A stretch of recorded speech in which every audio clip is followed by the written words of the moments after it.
ఇలా ఉంటుండే గాయస్ అప్పట్లో వాష్రూమ్స్ వాళ్ళ కోసం అనుకుంటా గాయస్.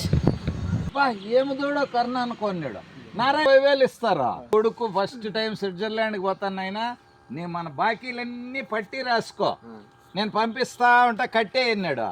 ఒకడు కూడా వెయ్యలేదురా నాయన అంటే ఇంకెట్లా చదివించినావు నాయన ఇంజనీరింగ్ 4 లక్షలు కాదు అయినా నిలపలా ఇంక లేదు వేరే మార్గం. ఉంటే నమస్కారాలు పెడతాను పోలీసు వాళ్ళు.